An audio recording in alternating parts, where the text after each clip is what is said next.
لیکن میں نے اپنے بزرگوں سے سنا ہے، امام شافعی رحمۃ اللہ تعالیٰ علیہ سے کسی نے کہا تھا حضور آپ ذرا سیدوں کی تعریف کر دیں، کون ہوتے ہیں سید، ان کا مرتبہ اور ان کا مقام کیا ہے؟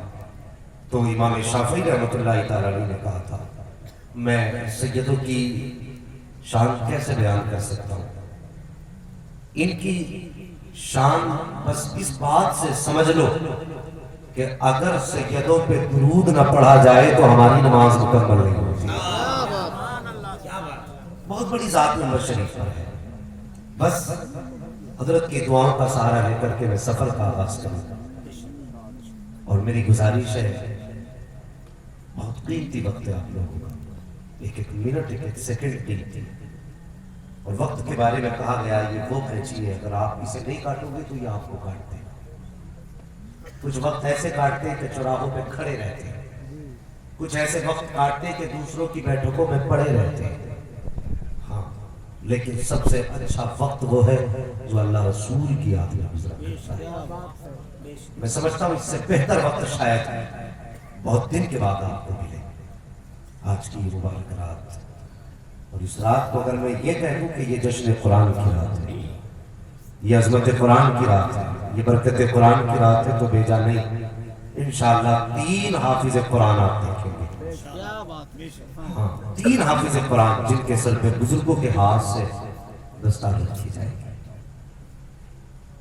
اور یہ جو نورانی قافلہ منبر شریف پہ آپ دیکھ رہے ہیں، اللہ اس قافلے کو سلامت ہے۔ میں نہیں جانتا آپ اس کو کس نظریے سے دیکھتے ہیں، لیکن میں اس قافلے کو اسلام کے مستقبل کے نظریے سے دیکھتا ہوں، میں اس قافلے کو اسلام کے ستون کے نظریے سے دیکھتا ہوں۔ میری قوم کے نوجوان، تو ہماری قوم کا فیوچر ہے، تو ہماری قوم کا مستقبل ہے، آنے والا دور تیرے کاندھے پر ٹکا ہے، خدا را بہکتے قدموں کو سنبھالو، اپنے بہکتے جو آپ کے نظریات ہیں ان کا علاج کرو۔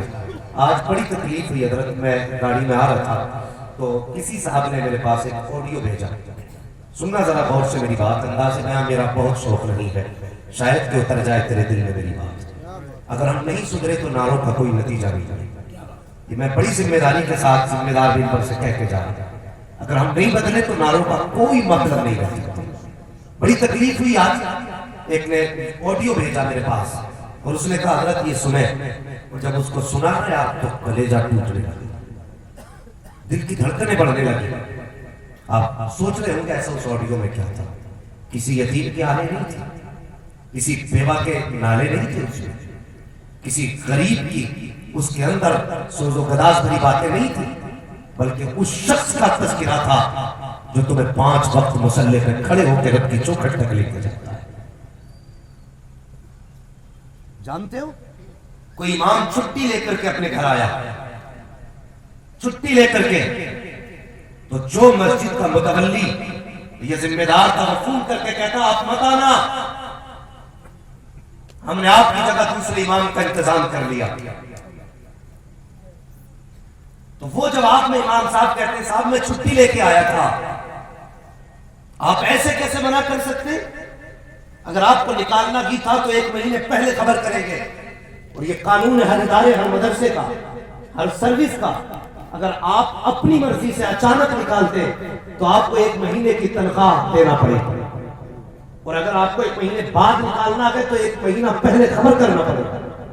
یہ بات اس امام نے کہی کہ جناب اگر نکالنا تھا تو 15-20 دن پہلے خبر کی جاتی، انہوں نے کہا ہمیں اس سے مطلب نہیں، ہم نے دوسرے امام کا انتخاب کر لیا ہے، مجھے بتا تو صحیح اگر خدا نے صدارت کا تاج تیرے سر پہ رکھا ہے، اگر مسجد کا متولی تجھے بنایا ہے تو تجھے کیا لگتا ہے یہاں کی واہ لے کے مر جائے گا، یہاں کی داد و تحصیل لے کے مر جائے گا؟ اور یاد رکھ جتنا بڑا ذمہ دار ہوگا سوال اتنا زیادہ سخت کیا جائے گا۔ اگر تجھے مسجد کا متولی بنایا گیا ہے تو یاد رکھ امام کا حساب بعد میں ہوگا، تیرا حساب پہلے لیا جائے گا۔ اور یہ بھی یاد رکھو میرے نبی نے فرمایا ہے جو زمین والوں پر رحم نہیں کرتا اللہ اس پہ رحم نہیں کرتا ہے۔ اگر تم چاہتے ہو کہ خدا تم پہ رحم کرے تو تم کمزوروں پہ رحم کیا کرو، خدا کی قسم مدینے والا تم پہ رحم کر دے۔ نعرہ تکبیر، نعرہ رسالت، مفتی حماد صاحب قبلہ مراد آبادی۔ اور اگر تمہیں علماء کی عزت نہیں کرنی ہے تو بند کرو مدرسے، تمہیں حق نہیں مدرسے چلانے کا۔ بہت اچھا، ادھیکار نہیں. بہت اچھا. اور جب چلا رہے ہو تو پھر احترام ایسے کرو جیسے ہمیں اسلام سکھاتا. ہاں تم نے کیا سمجھا؟ 5 وقت کی نماز پڑھ کے چھٹی کر دی، بات ختم ہو گئی. وہ حساب دینا ہے ایک لمحے کا. فرمایا گیا اگر کسی نے کسی چڑیا پر بھی ظلم کیا، چڑیا کی اوقات کتنی ہوتی ہے؟ آدمی کا وزن 65-70 کلو ہوتا ہے اور چڑیا گرام بھر کی ہوتی ہے. اگر آپ سمجھ رہے ہو تو بولیں آپ، ورنہ تالا لگا کے رکھے منہ کو، اکیلے ہی کافی بولنے کے لیے. ایک چڑیا کی اوقات کتنی ہوتی ہے؟ گراموں میں اس کا وزن ہوتا ہے. لیکن اگر کسی انسان نے اس چڑیا کے ساتھ ظلم کیا ہے تو قیامت کے دن جب وہ چڑیا رب کی بارگاہ میں آئے گی تو جانتے ہو اس کی آواز کتنی تیز ہوگی. جب وہ اپنی فریاد رب سے کرے گی نا تو اس کی آواز سے اہل محشر اپنے کانوں میں انگلیاں ڈال دیں گے. ہاں یہ رب کی بارگاہ کا فیصلہ ہوگا. مشیت کہے گی بتا کیا بات ہے؟ وہ پرندہ کہے گا مالک اس نے مجھے بلا وجہ ستایا تھا، یہ ظلم اس نے کیا تھا، میرے ساتھ یہ زیادتی کی گئی تھی. اللہ اکبر. وہاں رشوت نہیں چلے گی، وہاں چہرے دیکھ کے فیصلے نہیں ہوں گے، وہاں تمہاری ووٹنگ کا فائدہ نہیں ہوگا، وہاں تمہاری اوقات اور تمہاری بساط سے اندازہ نہیں لگایا جائے گا. جب چڑیا انصاف مانگے گی تو مشیت کا نقیب آواز دے گا ٹھہر جا، صبر کر، آج کوئی روکنے والا نہیں ہے، آج تو مانگتی جا، تیرا رب دیتا جائے گا. ایک ایک بال کا حساب لیا جائے گا. وہ انسانوں پہ ظلم کرنے والوں یاد رکھنا، اگر آج ان مظلوموں کا کوئی نبی ہے تو یہ مت سمجھنا کوئی ان کا بدلہ لینے والا نبی ہے. خدا کی قسم جب رب کی عدالت ہوگی مصطفیٰ حمایت میں کھڑے ہوں گے، اس وقت ظالموں کو بچانے کے لیے کوئی مائی قرار پیدا ہو نہیں سکتا. کیا کہنے، زندہ باد، حق ہے. ایک بھال کے ظلم کرو، حد ہو گئی. اب بھی شرم نہیں آئی ہمیں؟ مسجدوں پہ قبضے ہو رہے ہیں ہماری، کب جاگیں گے ہم؟ اب تک تو ایک ووادک مسجد کا جھگڑا تھا، اب بنی بنائی توڑی جا رہی ہے. وہ بتا جب ہم امام کی حفاظت نہیں کریں گے تو پھر اماموں کی حفاظت کرے گا کون؟ مجھے بتاؤ تو صحیح. علماء بیٹھے اور انصاف کے ساتھ بات بتائے. جتنے قابل لوگ تھے انہوں نے امامتیں چھوڑ کے بزنس شروع کر دیے. کیوں؟ کون سے تنگ آ کے؟ اگر یہ حالات ہمارے رہے خدا کی قسم کوئی جنازہ پڑھانے والا نصیب نہیں ہوگا. اگر ہم نے ان کی عزت نہیں کی تو کوئی کان میں اذان پڑھنے والا نصیب نہیں ہوگا. خدا کے واسطے ان کی عزت کرو، ان کی قدر کرو. قصور کیا ہے امام کا؟ یہ مظلوم ہے نا، یہ کمزور ہے. تمہارے سامنے کوئی اس کی 4 بات کہنے والا نہیں. تم پاور میں ہو، گاؤں والے ہو، جسے چاہو گے کان پکڑ کے نکال دو گے. وہ بدبخت کہہ رہا تھا فون پہ، ریکارڈنگ میں نے سنا، اس نے کہا مسجد کا نظام ہماری مرضی سے چلے گا، تمہاری مرضی سے نہیں. اور سن، مسجد تیرے باپ کی نہیں، مسجد خدا پاک کی ہے. مسجد میں نظام اس کا چلے گا جو خدا والا بھی ہوگا، مصطفیٰ والا. نعرہ تکبیر، نعرہ رسالت، رسول اعظم کانفرنس، مدرسہ اشرفیہ رضاء العلوم، جشن دستار بندی. ہم نے ان کی اوقات جانی نہیں، ان کی حیثیت کو سمجھا نہیں. اگر سمجھنا ہے تو کبھی نبی کے بلال سے سمجھ میں آئے گی کہانی مؤذن کی اپنی شان کیا ہوتی ہے. حضرت بلال کی زبان میں نکلت تھی، بڑے شین کی جگہ چھوٹا سین نکلتا تھا. تو کچھ صحابہ نے عرض کی یا رسول اللہ، بلال سے اچھی زبان فلاں صحابی کی، آواز بھی اچھی ہے، ان کی جگہ اذان ان سے پڑھوا دے. زیادہ لوگوں کا مشورہ ہوا. میرے حضور ہمیشہ اکثریت کے مشورے پہ عمل کیا کرتے تھے. ہاں، عالم ما کانا وما یکون ہونے کے باوجود اکثریت کے فیصلے پہ حضور عمل کیا کرتے تھے.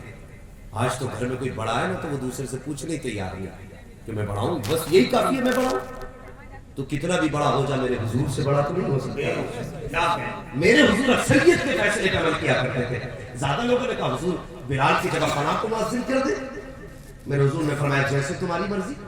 ٹھیک ہے میں بلال سے کہہ دیتا ہوں بلال آج تمہیں اذان نہیں پڑھنی. اللہ اکبر. میرے حضور نے فرمایا بلال آج اذان تم نہیں پڑھو.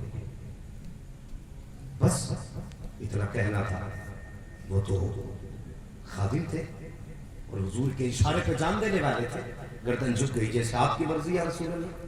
وہاں کوئی شکوہ نہیں. یہ نہیں کہا حضور کیوں، میں کیوں نہیں پڑھ سکتا؟ وہاں تو زبان کھولنے تک کی اجازت نہیں. کہا بلال اذان نہیں پڑھو گے؟ اللہ اکبر. حضرت بلال نے سنا حضور اجازت دے، میں واپس جانا چاہتا ہوں. میرے حضور نے اجازت دی. ڈیوٹی بدل گئی. جانتے ہو بلال مسجد میں آ گئے اور مسجد نبوی کے ستون سے لپٹ کے رونے لگے. کہنے لگے یا اللہ بتا میرا قصور کیا ہے، کون سی خطا میرے مالک جو آج مجھے اذان کی ڈیوٹی سے ہٹایا گیا. یا اللہ بلال دنیا کے پاس فخر کرنے کے لیے کئی راستے ہیں. کوئی حسب پہ فخر کرتا ہے، کوئی نسب پہ فخر کرتا ہے، کوئی نسل پہ فخر کرتا ہے، کوئی خاندان پہ فخر کرتا ہے. مگر میرے مالک میرا تو حسب بھی کوئی خاص نہیں، میری تو نسل بھی کوئی خاص نہیں. اے میرے مالک اگر میں حسب کی بات کروں تو میں پیدائشی غلام ہوں. میرے اللہ صرف ایک بات کا فخر تھا کہ میں تیرے محبوب کی مسجد کا مؤذن ہوں. اے میرے مالک آج کیا تو ٹی وی لگی گئی، مالک یا تو مسجد کا مؤذن بنا دے اور یا پھر مجھے جینے کے میرا اب کوئی سہارا نہیں. یا اللہ میں جینا نہیں چاہتا. اللہ اکبر. رات گزری، رات کا وقت گزرتا گیا. میں نے یہ روایت تو نہیں پڑھی کہ سورج نہیں نکلا تھا، البتہ اتنا پڑا ہے جب بلال بے قرار ہوئے جبریل امین آ گئے ہیں. کہتے ہیں یا رسول اللہ بلال بے قرار ہے، بلال کی بے قراری رب سے دیکھی نہیں جاتی ہے، میرے محبوب جائیے جا کے بلال کو راضی کر لیجئے. اللہ اکبر. ہاں جبریل نے اتنا کہا تھا یا رسول اللہ اگر بلال کو ڈیوٹی سے ہٹایا گیا تو اس وقت تک فجر طلوع نہیں کی جائے گی جب تک بلال اذان کے لیے تیار نہیں ہوں گے. میرے حضور نے بستر چھوڑا ہے، اپنی جگہ سے اٹھے، جب مسجد میں آئے ہیں بلال کو سکون سے لٹتے ہوئے دیکھا. چیخ مار کے بلال ہو رہے تھے. میرے حضور نے کندھے پہ ہاتھ رکھا، جیسی کندھے پہ مصطفیٰ کا ہاتھ آیا ہے وہ یار حضور کا ہاتھ تھا، نورانی ہاتھ تھا. ہاتھ کندھے پہ آیا، ٹھنڈک کلیجے پہ آ گئی تھی. سمجھ گئے یہ ہاتھ جانے جانا کا ہاتھ ہے، یہ میرے محبوب کا ہاتھ ہے. مسکراتے ہوئے پیچھے دیکھا، مصطفیٰ نے بازو پکڑ کے اٹھایا. بلال کیا بات ہے؟ یا رسول اللہ اب اذان چھوڑ کر کے جینا مشکل ہو گیا ہے. میرے محبوب نے بلال کو سینے سے لگایا، فرمایا بلال بات ہو، اس سے پہلے اذان کے لیے تیرا انتخاب محمد رسول اللہ نے کیا تھا.